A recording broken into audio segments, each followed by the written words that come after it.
अच्छा भाई, हमने अपनी लास्ट क्लास के अंदर डिस्कशन जो किया था, हमने इलेक्ट्रोनेगेटिविटी के बारे में पढ़ लिया था और अब हमें डिस्कस करना था लीनियस स्केल के बारे में। मैंने आपको बताया था कि इलेक्ट्रोनेगेटिविटीज के कुछ डिफरेंसेस होते हैं जिन्हें हम फॉलो अप करते हैं, और वो इलेक्ट्रोनेगेटिविटीज के जो डिफरेंसेस होते हैं उन डिफरेंसेस के अंदर होता ये है कि कुछ अलग अलग हमारे पास पैटर्न्स आते हैं। हमने उनकी डेफिनेशंस लिख ली थी। जीरो आता है, फिर हमारे पास 1.7 आता है और फिर 1.7 से ऊपर का मामला चलता है। सही है। हमने तीन तरह के कंपाउंड्स के बारे में भी पढ़ लिया था। हमने देखा था कि या तो जो है वो पोलर कोवलेंट बॉन्ड्स होते हैं या फिर नॉन पोलर होते हैं, और या फिर वो आयनिक और पार्शियल प्योरली आयनिक होते हैं। तो मैंने सबसे पहले आपको बताया भाई, हाइड्रोजन और हाइड्रोजन दो आपस में मिलना चाहते हैं। ये दोनों हाइड्रोजन के एटम्स आपस में मिलना चाहते हैं। अब ये किस तरह का बॉन्ड जनरेट करेंगे? They generate the covalent bond और they have to generate the ionic bond. ये डिसाइड होता है इनकी इलेक्ट्रोनेगेटिविटीज से। हाइड्रोजन की इलेक्ट्रोनेगेटिविटी 2.1, दूसरे वाले हाइड्रोजन की इलेक्ट्रोनेगेटिविटी भी 2.1। अब अगर मैं इस अंदाज में इन दोनों को जज करता हूं कि दोनों की इलेक्ट्रोनेगेटिविटीज 2.1 है, सो डिफरेंस क्या आएगा इनकी इलेक्ट्रोनेगेटिविटीज का? डिफरेंस क्या आएगा इनकी इलेक्ट्रोनेगेटिविटीज का? आपस में बड़ी में से छोटी वैल्यू माइनस करनी है सर, दोनों बराबर है तो किसी में से भी माइनस कर दो, आंसर आ जाएगा जीरो। सर जीरो आ गया आंसर, सही है।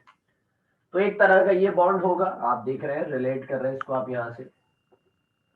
आगे की जानिब देखते हैं हमारे पास और क्या होगा।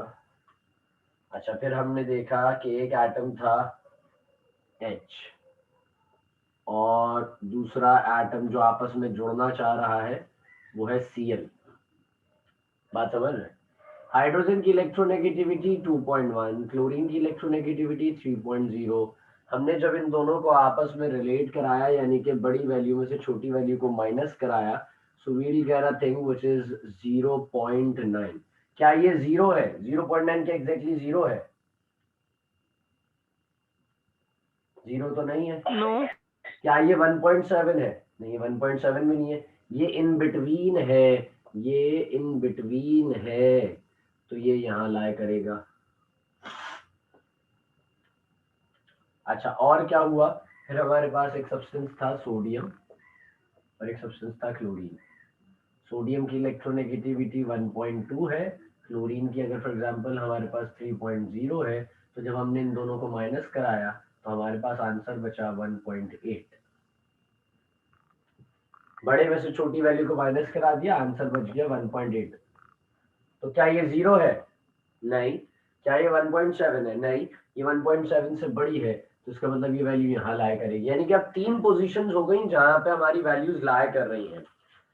आओ जरा पढ़ लेते हैं। आपने लास्ट क्लास में जो मैंने आपको लिखवाया था, हमारे पास लिखा हुआ था भाई कि अगर अगर फॉर एग्जांपल आपके पास किसी कंपाउंड में इलेक्ट्रोनेगेटिविटीज का डिफरेंस जीरो आ जाए, अगर कभी भी कंपाउंड्स में इलेक्ट्रोनेगेटिविटीज का डिफरेंस जीरो आ जाए, तो समझ जाइए जो कंपाउंड है वो नॉन पोलर है, जिसे आप कहते हैं प्योर कोवलेंट बॉन्ड।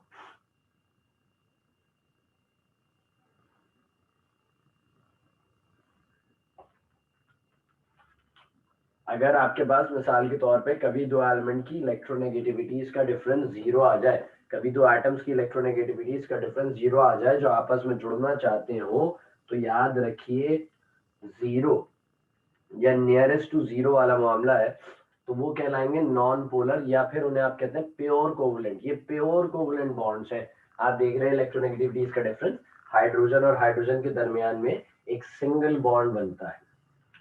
आइए आगे चलते हैं। फिर हमारे पास क्या कह रहे हैं भाई? If the difference of the electronegativities of bonded atoms is up to 1.7, अगर electronegativities के difference जो bonded atoms के दरमियान जो electronegativities हैं उनका अगर difference जीरो से बड़ा और 1.7 के पास पास हो, यानी कि 1.7 के पास पास हो, तो वो क्या कहलाता है, ये जो एरिया है ये क्या कहलाएगा, यहाँ पर जो बॉन्ड बनता है वो कहलाता है पार्शली आयोनिक इन करेक्टर। उसे कहा जाता है पार्शली आयोनिक इन करेक्टर, या फिर उसे हम नाम दे देते हैं पोलर बॉन्ड का।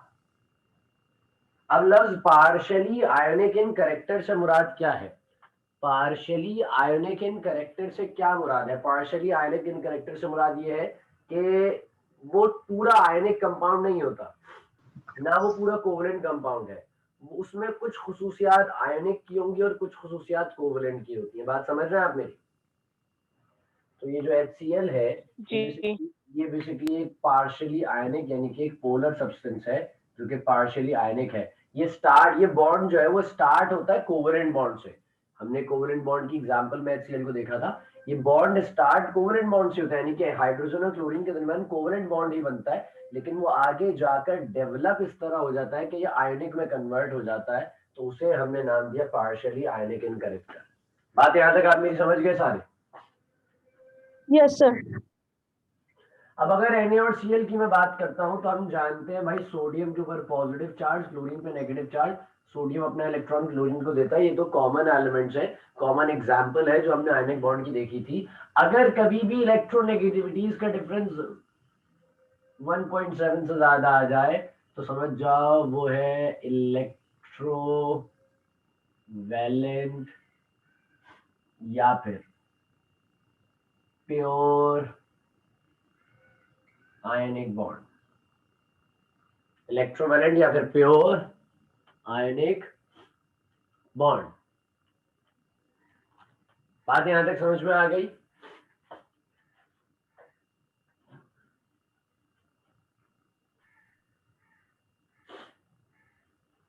किसी का कोई सवाल? नो। चलिए आइए आगे की जानिब चलते हैं। अब हमारे पास एक टॉपिक है जिसका नाम है coordinate covalent bond.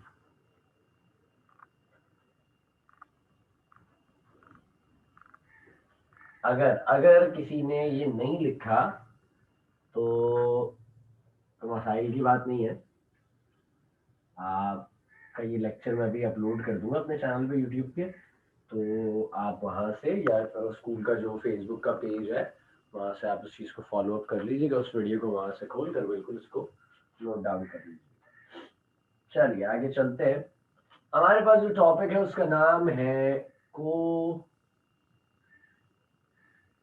Coordinate covalent bond. Coordinate covalent bond. Coordinate के माने क्या होते हैं? कोऑर्डिनेट के माने होते हैं किसी के साथ इत्तेफाकी राय रखते हुए, किसी के साथ एहसान करते हुए, किसी के साथ हमदर्दी करते हुए, किसी के साथ मिल मिलाकर चलते हुए काम करने को कहते हैं कोऑर्डिनेट करना।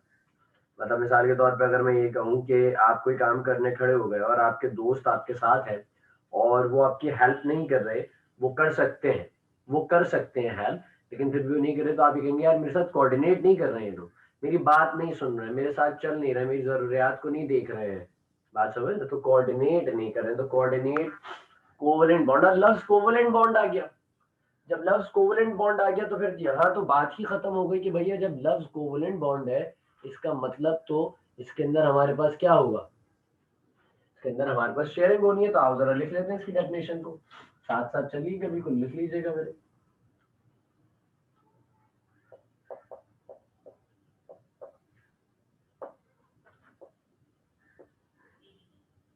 Coordinate covalent bond is the spatial type of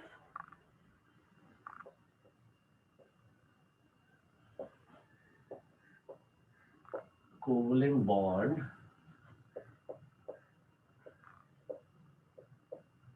in which the both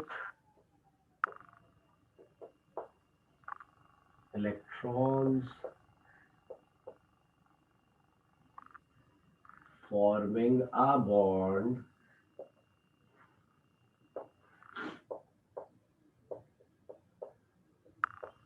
are supplied by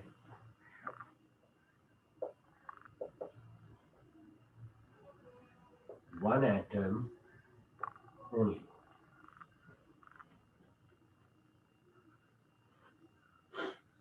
पढ़ रहा हूं मैं तेरा coordinate covalent bond is the special type of covalent bond in which the both electrons forming the bond are supplied by one atom only. In this type of bond, one-sided sharing between the bonded atoms occurs.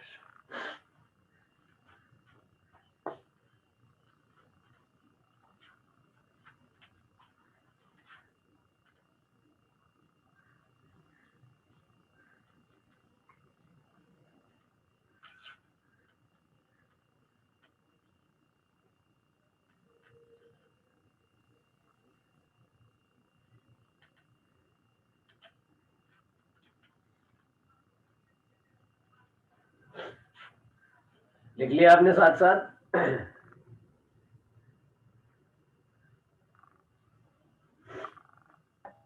जी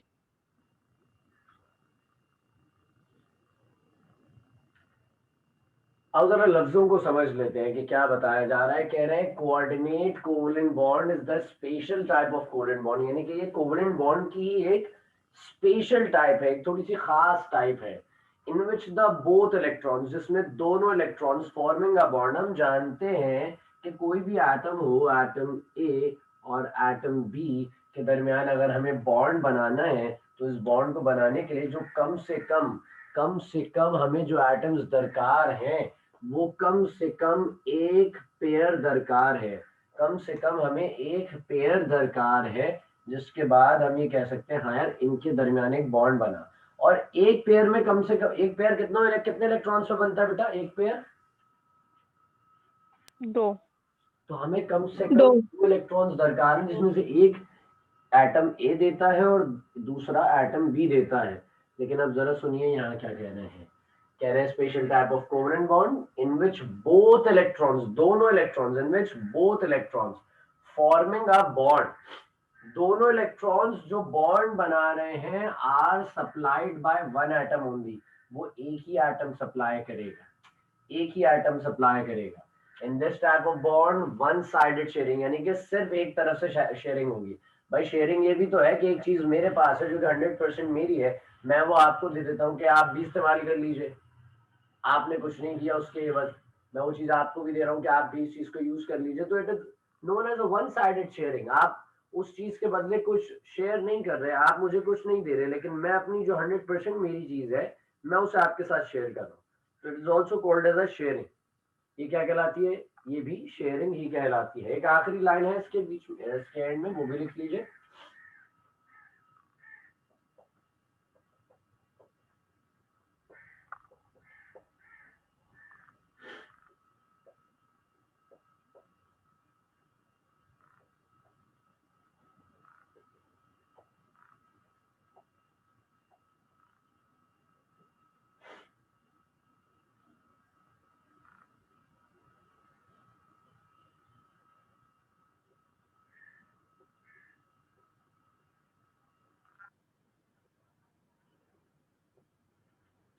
कह रहे हैं this bond is represented by an arrow. इसे हम represent करते हैं arrow से। यहाँ तक सब लिख लीजिए क्योंकि मुझे पूरा बोर्ड रब करना है, फिर मैं इसकी एग्जांपल समझाऊंगा आपको।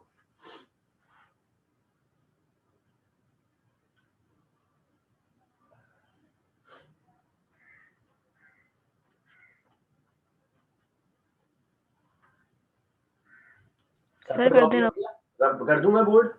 सर चलो चलो चलो चलिए।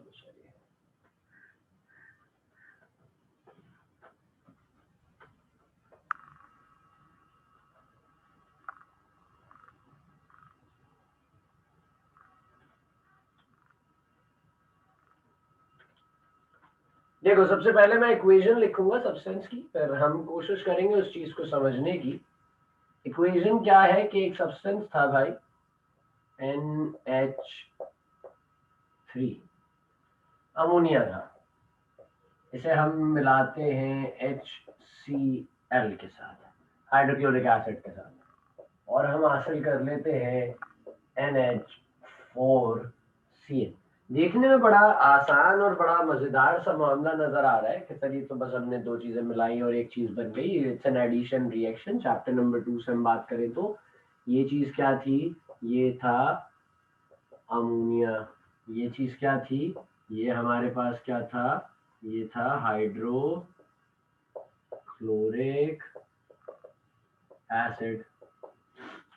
और ये चीज क्या बनी? ये चीज बनी हमारे पास अमोनियम क्लोराइड। ये NH4 अमोनियम कहलाता है, Cl लगा हो तो क्लोराइड लगा दिया तो अमोनियम क्लोराइड। अभी जो अमोनियम क्लोराइड में अमोनियम है ना, ये जो अमोनियम क्लोराइड में ये अमोनियम है, ये है सबसे खास। इसी का पूछा जाता है कि बताइए ये अमोनियम फॉर्म कैसे हुआ। तो आप जरा समझते हैं बेटे। हमारे पास था नाइट्रोजन, NH3 में अमोनिया में नाइट्रोजन था, यानी कि ये रहा नाइट्रोजन। नाइट्रोजन होता है ग्रुप नंबर 5 का एलिमेंट, तो इसका मतलब इसके लास्ट शेल में 5 इलेक्ट्रॉन्स हैं। नाइट्रोजन अपने साथ जोड़ता जाता है एक एक करके हाइड्रोजन को।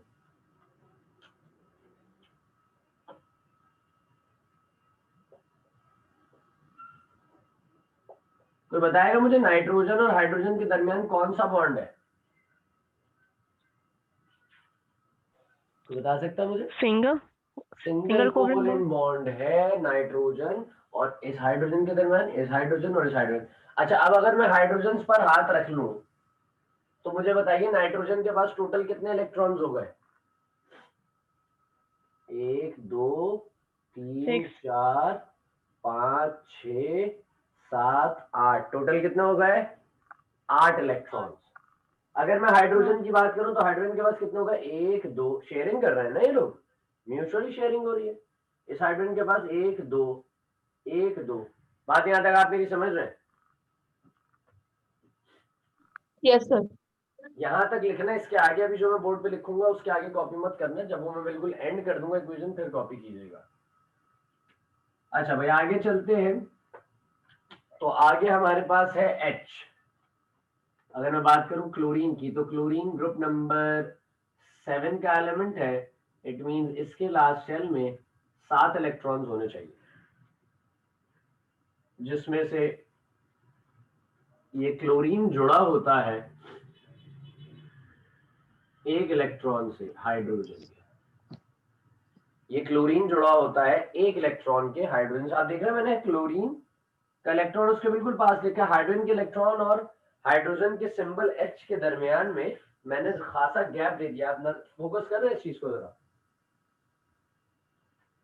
मैंने कहीं पर गैप नहीं दिया, लेकिन मैंने यहाँ जरा गैप दे दिया थोड़ा। यहाँ बिल्कुल क्लियर है। अब कहानी क्या है, ऐसा क्यों किया सर आपने, क्या वजह है? देखो अभी हमने एक चीज पढ़ी थी कि दो एटम्स थे, हाइड्रोजन और क्लोरीन। स्टार्ट कहाँ से होता है ये बॉन्ड? ये बॉन्ड स्टार्ट होता है कोवलेंट बॉन्ड से। लेकिन अगर मैं देखूं ये है 2.1, ये है 3.0, इनकी इलेक्ट्रोनेगेटिविटीज का डिफरेंस आएगा 0.9। क्या ये प्योर जीरो है? क्या ये कंप्लीट जीरो है? नहीं। नो। कंप्लीट जीरो होता तो ये प्योर कोवलेंट बॉन्ड होता, लेकिन ये तो कंप्लीट जीरो नहीं है। ये 1.7 की जानिब ऊपर बढ़ता हुआ नंबर है।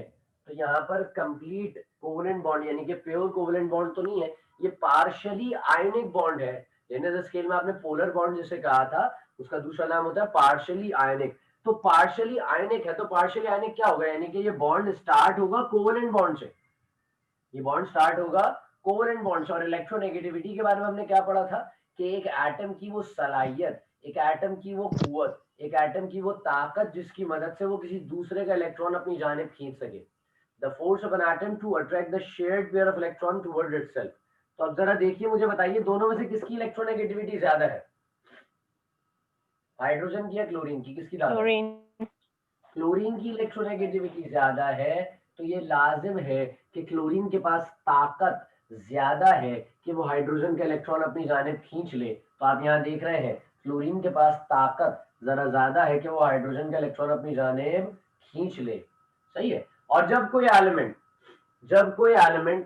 एटम ऐसा होता है, जब कोई बेचारा गरीब एटम ऐसा होता है जिससे इलेक्ट्रॉन छीन लिया जाता है, तो उस एटम के ऊपर क्या चार्ज आता है, कोई बताएगा मुझे?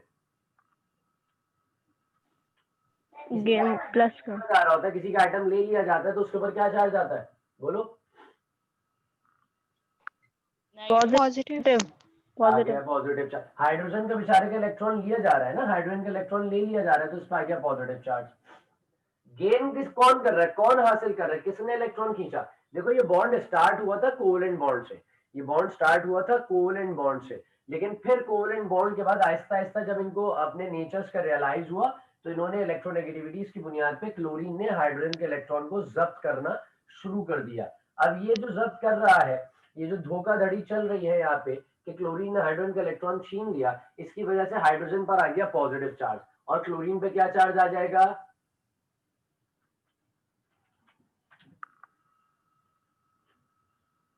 बोलो भाई, क्लोरीन पे क्या चार्ज आ जाएगा? नेगेटिव। अच्छा, अब अगर मैं इस बेचारे गरीब हाइड्रोजन को छुपा लूं, तो क्लोरीन के पास कितने इलेक्ट्रॉन्स नजर आ रहे हैं आपको टोटल? 8 इलेक्ट्रॉन। क्लोरीन सेटिस्फाई हो गया, क्लोरीन ने बोला भाई मेरा तो काम हो गया, मेरा तो लास्ट सेल मुकम्मल हो गया, मेरे पास तो 8 इलेक्ट्रॉन है, तुमको जो भी करना है जिधर भी करना है तुम देख लो अपना सीन। तो अब कहानी में हुआ क्या आगे की जाने, ये क्लोरीन निकल गया मिसाल के तौर पर, ये क्लोरीन आपने यहाँ तक लिखा था सिर्फ, इसके आगे मैंने कहा था कि अभी ये नहीं लिखना है आपको। तो ये क्लोरीन कंसिडर करो कि ये क्लोरीन इसको छोड़कर, इसको बीच चौराहे में बेचारे गरीब को बीच मंझधार में छोड़कर चला गया, बचा तो ये H पॉजिटिव।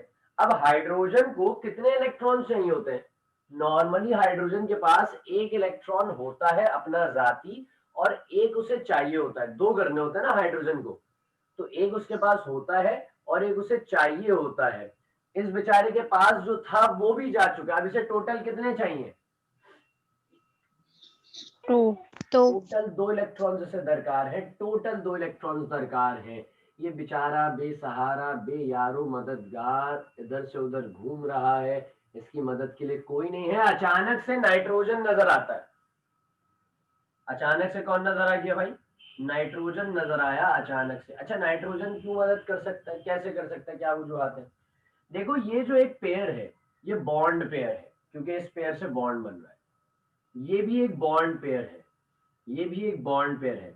वो पेयर जो बॉन्डिंग में यूज हो रहा हो, वो इलेक्ट्रॉन्स जिनको मिलाकर बॉन्ड बन रहा हो, वो बॉन्ड पेयर है। क्या ये पेयर बॉन्डिंग में इस्तेमाल हो रहा है? नो। ये बॉन्डिंग में यूज नहीं हो रहा। एक ऐसा पेयर जो बॉन्डिंग में यूज नहीं हो रहा होता, उसे कहते हैं लोन पेयर ऑफ इलेक्ट्रॉन्स। उसे क्या कहते हैं? Lone pair of electrons. बात यहां तक आप मेरी समझ गए? यस। अब ये जो लोन पेयर ऑफ इलेक्ट्रॉन्स है, भाई नाइट्रोजन की मैं बात करूं तो क्या नाइट्रोजन का लास्ट सेल कंप्लीट है? देखो जरा,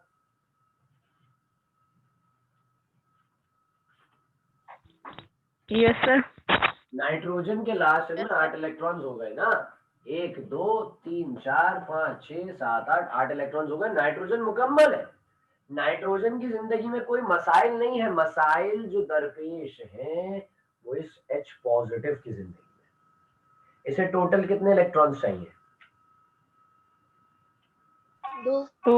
क्या इसके पास कोई, क्या ये किसी के साथ शेयरिंग कर सकता है? क्या इसके पास कोई एक अदद इलेक्ट्रॉन है जिसको ये कहे कि यार एक इलेक्ट्रॉन मैं दे रहा हूँ, एक इलेक्ट्रॉन आप दे दीजिए, हम शेयरिंग करते हैं? क्या ये इसकी अब ये हालात बचे हैं? नो। नहीं बचे। क्या करें?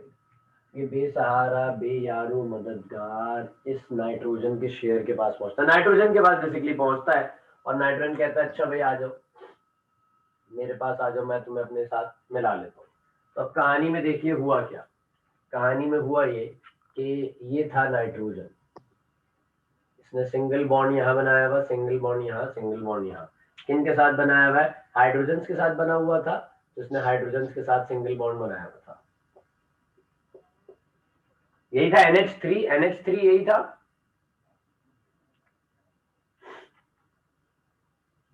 NH3 यही था ना। अभी इसके बाद 2 इलेक्ट्रॉन्स बच रहे थे, 2 इलेक्ट्रॉन्स एक्स्ट्रा बच रहे थे। ये 2 इलेक्ट्रॉन्स जो इसके बच रहे थे, इसने हाइड्रोजन से कहा अच्छा भाई आ जाओ, आ जाओ मेरे साथ जुड़ जाओ। हाइड्रोजन जो कि पॉजिटिव चार्ज था, हाइड्रोजन जो कि क्या था, पॉजिटिव चार्ज आयन था, ये पॉजिटिव चार्ज आयन को इसने अपने साथ जोड़ लिया। हालांकि ये जो आयन है H पॉजिटिव आयन, ये इलेक्ट्रॉन्स शेयर नहीं कर सकता, ये इलेक्ट्रॉन्स शेयर नहीं कर सकता। इसने कहा मेरे साथ जुड़ जाओ, बुनियाद क्या बनाई, ये लोन पेयर। देखो अगर किसी एटम के पास लोन पेयर ऑफ इलेक्ट्रॉन्स है तो वो कोऑर्डिनेट कोवेलेंट बॉन्ड बना सकता है, अगर किसी के पास लोन पेयर नहीं है तो वो कोऑर्डिनेट कोवेलेंट बॉन्ड नहीं बना सकता। हाइड्रोजन को टोटल 2 इलेक्ट्रॉन्स चाहिए थे, नाइट्रोजन के पास 2 एक्स्ट्रा नहीं कहूंगा, नाइट्रोजन के पास एक ऐसा पेयर था जिसको वो बॉन्डिंग में यूज नहीं कर रहा था। तो जब कोई पेयर बॉन्डिंग में यूज नहीं हो रहा है तो आप उसे आसानी से इस्तेमाल कर सकते हैं इस पर्पज में। तो नाइट्रोजन ने कहा अच्छा भाई आ जाओ, अब तुम गरीब बेसहारा आ जाओ हमारे साथ जुड़ जाओ। तो ये H यहाँ आके जुड़ गया।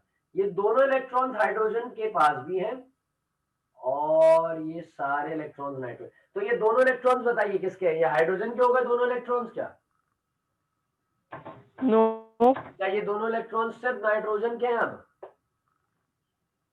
नो। ये दोनों के हो गए ना। हाइड्रोजन ने शेयरिंग कर लिया, हाइड्रोजन ने क्या कर ली इस वक्त यहाँ पे, शेयरिंग कर ली है नाइट्रो। अच्छा शेयरिंग करते हुए दोनों इलेक्ट्रॉन्स किसने दिए भाई, बॉन्ड कम से कम 2 इलेक्ट्रॉन से बनता है ना, तो ये 2 इलेक्ट्रॉन्स है। बॉन्ड कम से कम कितनों में बनता है, 2 इलेक्ट्रॉन्स में बनता है, तो ये 2 इलेक्ट्रॉन्स हैं। दोनों इलेक्ट्रॉन्स किसने सप्लाई किए बता दो मुझे। नाइट्रोजन। आओ डेफिनेशन पढ़ते हैं। Coordinate covalent bond is the special type of covalent bond in which both electrons forming a bond are supplied by one atom only। एक ही एटम होगा जो सप्लाई करेगा दोनों इलेक्ट्रॉन्स, एक ही एटम होगा जो सप्लाई करेगा दोनों इलेक्ट्रॉन्स, जिसकी मदद से बॉन्ड बन रहा होगा। यहां तक बात सबको समझ में आ गई? यस। अब देखो मिसाल मैं आपको समझा दूं, मिसाल के तौर पर आपका दिन बुरा चल रहा है, अल्लाह में खैर सबको इस ज़मान में रखे। आपका सुबह से दिन बुरा चल रहा है, क्लास में आपको डांट पड़ गई, टीचर ने डांट दिया, काम मुकम्मल नहीं था, टेस्ट अच्छा नहीं हुआ, होते होते होते होते होते होते शाम आ गई। शाम में आप अपनी जो है वो 3 दोस्तों से मिलती हैं और चारों जो है वो गली के कोने पे चिप्स वाले तक जाने का प्लान बनाती हैं।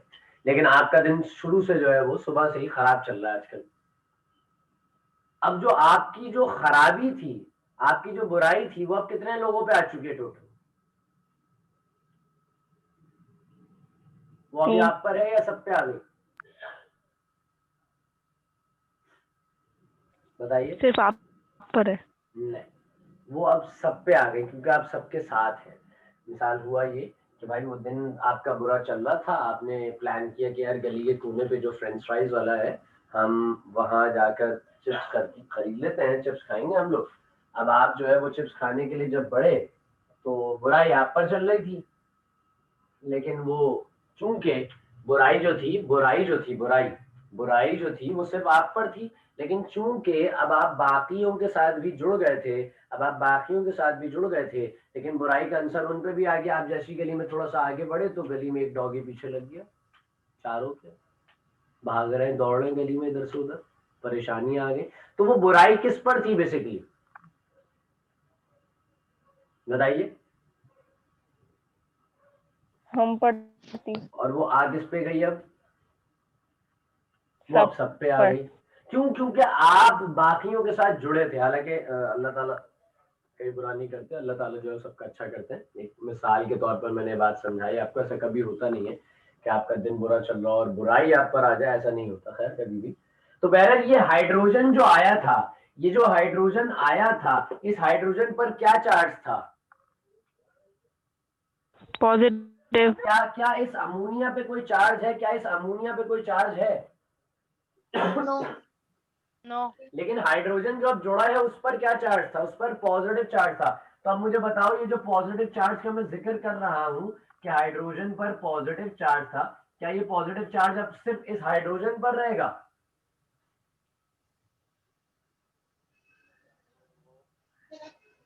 बताइए, क्या ये पॉजिटिव चार्ज अब सिर्फ इस हाइड्रोजन पर रहेगा या बाकी सबके साथ भी यही होगा? बाकी सब बेचारे गरीब, सब पर पॉजिटिव चार्ज आ जाएगा, क्या होगा? सब पर आ जाएगा। क्योंकि मसाइल ये हैं कि ये हाइड्रोजन आकर जुड़ गया NH3 के साथ, ये पॉजिटिव चार्ज लाया था, ये जुड़ गया, तो पूरी कंपनी, जो पूरी एक सारे दोस्त थे, उनके ऊपर चार्ज आ गया पॉजिटिव का। बात यहां तक आप मेरी समझते हैं? Yes sir. ऐसा नहीं है, ऐसा नहीं है कि भाई, ये ऐसा नहीं है कि आपने NH3 को एक जगह रखा हुआ था, H पॉजिटिव दूसरे बीकर में था HCl, उसमें से H पॉजिटिव को निकालकर NH3 के साथ डाला, ऐसा नहीं। मार्केट में एक अदद क्लोरीन भी घूम रहा है, मार्केट में एक अदद क्लोरीन भी घूम रहा है, जिसका लास्ट शेल मुकम्मल हो चला था। और वो लास्ट शेल मुकम्मल कैसे हुआ था? एक इलेक्ट्रॉन गेन किया था उसने, बेचारे हाइड्रोजन का एक इलेक्ट्रॉन गेन किया था। तो इसके ऊपर क्या चार्ज था? इस क्लोरीन पर चार्ज क्या था बताइए? नेगेटिव। नेगेटिव चार्ज था। और हम जानते हैं कि मार्केट में अगर कोई पॉजिटिव आयन आ जाए और उसके सामने नेगेटिव आयन आ जाए, तो क्या इन दोनों की आपस में अट्रैक्शन होती है या नहीं? होती है। होती है। तो यहाँ पर ये दोनों आपस में अट्रैक्ट कर देंगे और अमोनियम क्लोराइड बन जाएगा, NH4 हुआ अमोनियम। देखो, अब मैं वापस से इक्वेशन को रिफॉर्म कर रहा हूँ, फिर मैं कुछ चीजें आपके पास हाईलाइट कर दूंगा, आप उन चीजों को बड़ा फोकस करके देख लीजिएगा। ये क्लोरीन वापस आया अपने 7 इलेक्ट्रॉन्स को लेके, जिसमें से एक इलेक्ट्रॉन इसमें से हाइड्रोजन का जोड़ा इसने, इसके ऊपर आया नेगेटिव चार्ज। अब सुनो जरा, वो एटम जो लोन पेयर प्रोवाइड करता है, वो एटम जो लोन पेयर प्रोवाइड करता है, एक एटम जो दोनों इलेक्ट्रॉन सप्लाई करता है बॉन्ड को फॉर्म करने के लिए, वो क्या कहलाता है? डोनर। क्या कहलाता है वो? डोनर। क्या कहलाता है मेरा बेटा? वो डोनर। वो एटम, ये हाइड्रोजन है ना, दोनों इलेक्ट्रॉन्स किसने एक्सेप्ट करे? हाइड्रोजन। दिए किसने थे? दोनों इलेक्ट्रॉन्स दिए किसने? नाइट्रोजन ने। वाफिक मकदार में। ये अमीर कबीर आदमी कौन है? ये नाइट्रोजन है। और हासिल किसने किया? हाइड्रोजन ने। तो जो हासिल करता है उसे हम कहते हैं एक्सेप्टर। क्या कहते हैं हम उसे? एक्सेप्टर। जो इलेक्ट्रॉन्स देता है उसे कहते हैं डोनर, जो हासिल करता है उसे कहते हैं एक्सेप्टर। और जो बॉन्ड होता है हम उसे शो कराते हैं एरो की तरह। हम उसे कैसे शो कराते हैं? एरो की तरह। एरो बनाने में एक बात ध्यान में रखिएगा कि एरो का जो हेड होता है ना, एरो का जो हेड होता है वो उस तरफ होना चाहिए जो एक्सेप्टर हो, और एरो की टेल होनी चाहिए डोनर की जाने। बात यहां तक समझ में आई आपको मेरी? जी।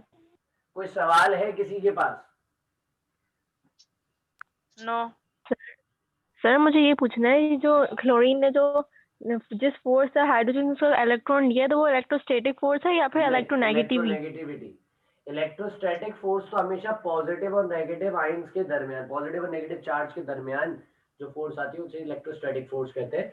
क्लोरीन ने जो इलेक्ट्रॉन जब्त किया, क्लोरीन ने जो इलेक्ट्रॉन छीन लिया हाइड्रोजन का, वो इसकी अपनी, इस एटम की अपनी जाती कुव्वत थी, और वो कुव्वत होती है आपकी इलेक्ट्रोनेगेटिविटी। इलेक्ट्रोस्टैटिक फोर्स दोनों के दरमियान फोर्स जनरेट होती है, उसे हम इलेक्ट्रोस्टैटिक फोर्स कहते हैं।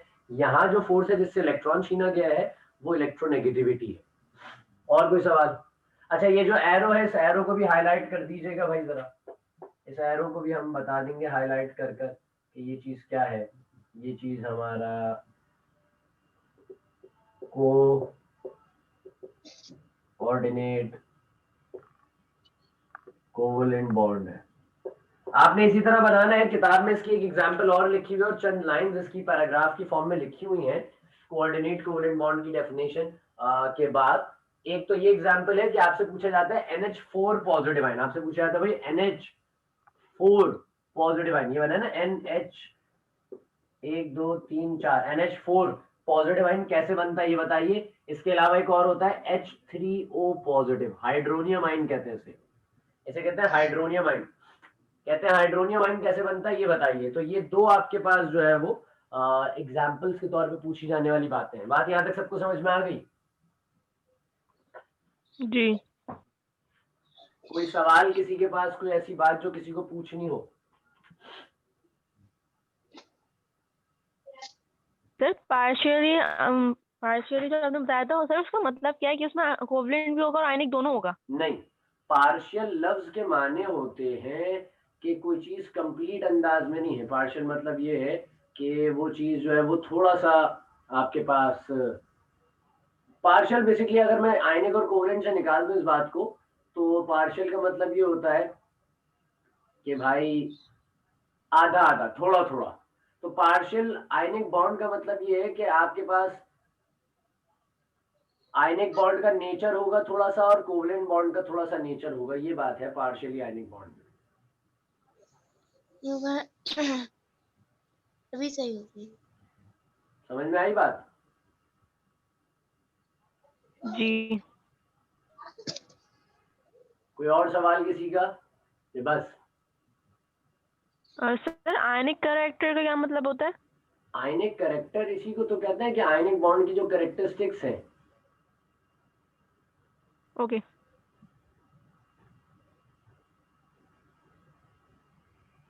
सही है भाई, तो इंशाल्लाह हम अपनी नेक्स्ट क्लास में आपसे मुलाकात करेंगे। सही है, बहुत शुक्रिया, अस्सलाम वालेकुम।